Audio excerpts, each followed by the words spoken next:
Anybody who's a Frank Zappa fan will naturally break his career, which is a long career with a lot of albums, down into certain chapters. Some of those chapters are very interesting. Some of them have incredible music. Other chapters are more difficult to get your head around. Today, I want to look at what I see as being the second chapter of Frank Zappa.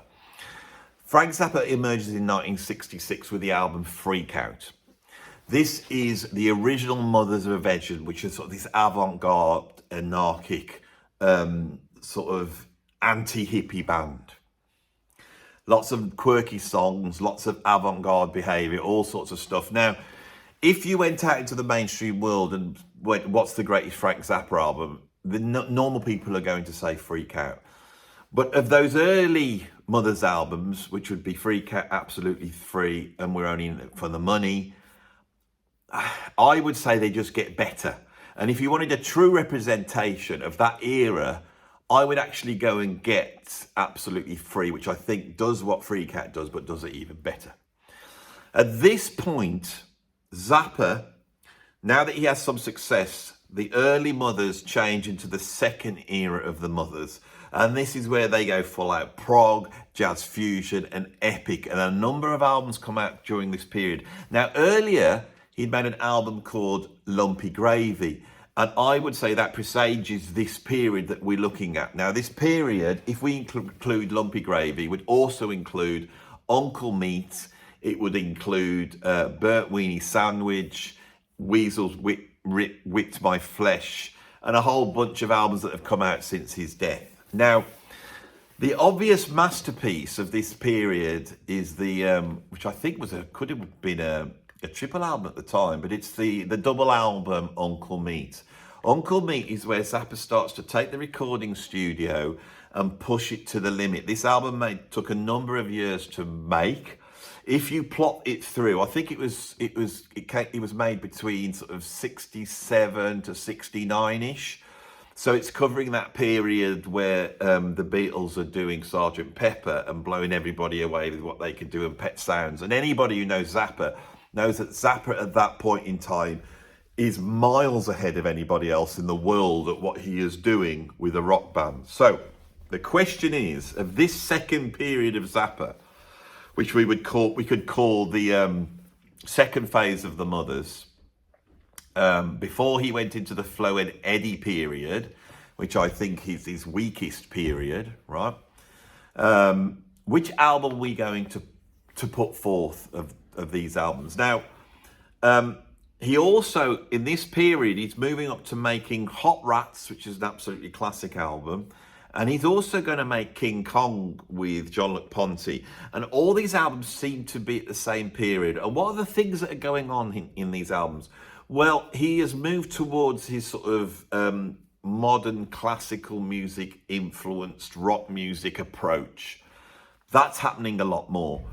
The use of the studio and sort of using audio collage and found sounds and overdubbing, all that sort of studio trickery and disguising the sounds of instrument, that's going to be more of a feature of this period. And also exploring jazz fusion. Zappa never gets the credit for being a jazz fusion pioneer, but especially on Hot Rats and King Kong, he is without a doubt right at the pointy end of what we could call jazz rock fusion of that time. Now, Hot Rats is an absolute classic album, but it almost sits alone in Zappa's catalogue and almost relates, I would say, to albums like Waka Jawaka and Grand Wazoo. This is the problem with Zappa. So I think if you bought Hot Rats, you get no idea of what Uncle Meat's like, Weasels With My Flesh, or Burt Weeny Sandwich, which are the three albums that really embody this period of time, which is right at the end of the 1960s. So the question is what album am I going to put forward? Now, you've seen the title of the video, and you know, because on this video, I want to go deep into this album, which I believe is the greatest album of that period, not Uncle Meat. So this album and Weasels Whipped My Flesh were called together from outtakes of all the sessions that were happening around Uncle Meat. Weasels Whip My Flesh pulls together more live material and more improvisational material. If you listen to Weasels Whip My Flesh, it sounds very much like Soft Machine's third. In fact, I would put that the other way around. Soft Machine at this point sounds like the Mothers of Invention, Frank Zappa. It's that sort of angular, sort of avant-garde electric approach to improvisation within a rock band context. Weasels Whip My Flesh is an incredible album. It also contains one of Zappa's great melodies in the tune Oh No, which sort of sits on that album and sort of in its own little world. This one is a different thing. This one calls together a lot more studio recordings, including a lot of experimentation with Ian Underwood. Now, Ian Underwood was a multi-instrumentalist that Zappa hooked up with. At certain points in Zappa's career, he almost meets up with an equal. I feel when he met Jean-Luc Ponty and they made King Kong, he met his equal. And Ian Underwood's the same. Ian Underwood's virtuosity is incredible. And having Ian Underwood's ability, not only on keyboards, but on woodwind instruments, allows Zappa almost to go further, deeper into what he is trying to achieve musically. We also get the addition of drummers like Art Tripp that are classically trained. We're starting to get classically trained musicians coming through at this point. This album, let's have a look at it because I've got the original vinyl here. We've got this guy on the back, eating what looks like a tyre, and there's a little speech bubble coming out saying, "God, that's a tasty little sucker." On the front, we have this incredible cover, one of the greatest covers in rock music history, not just one of Zappa's greatest covers. And this is a collage made by Carl Schenkel. And for me, this really personifies what Zappa's music is. It's making beauty out of ugliness. And the ugliness of everyday life have taken the detritus of modern culture and to patch it together into something that is beautiful.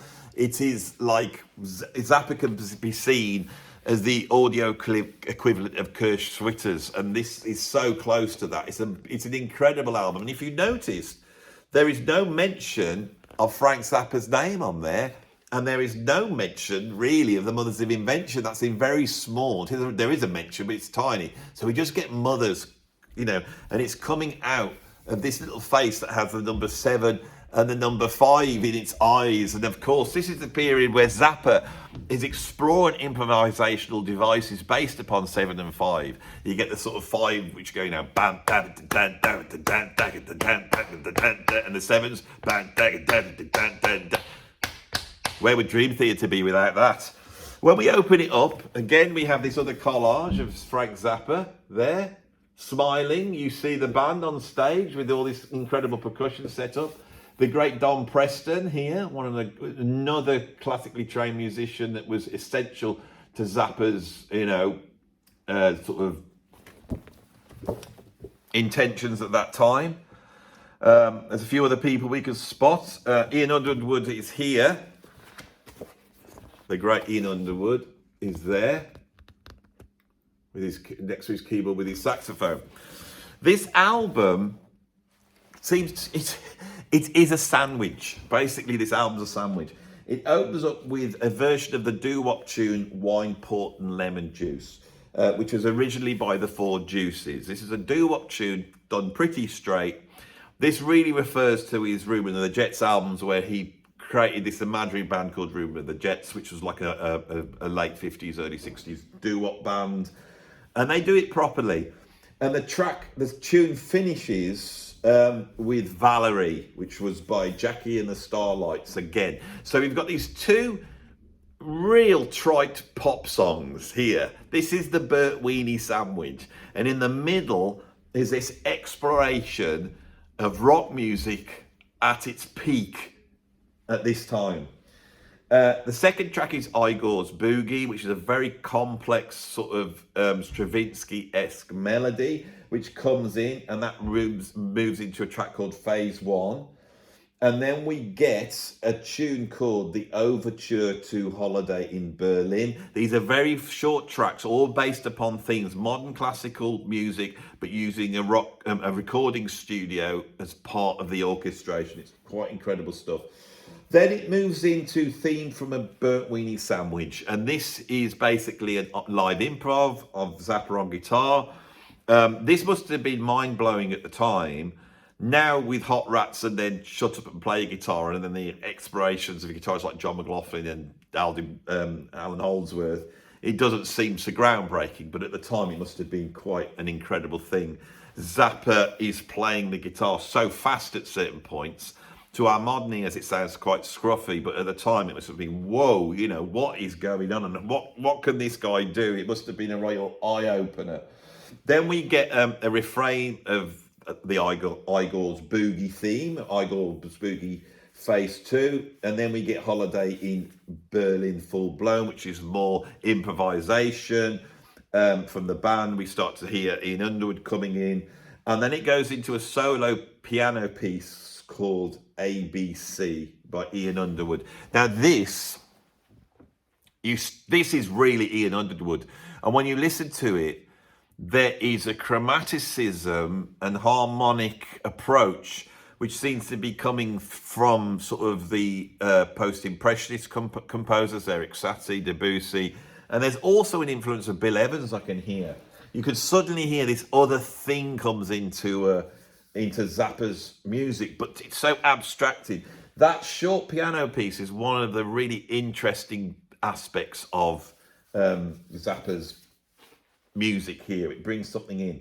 You flip it over and you get the epic A Little House I Used to Live In, which is 21 minutes. Now, on the original Uncle Meat, we got King Kong. Incredible theme. I'm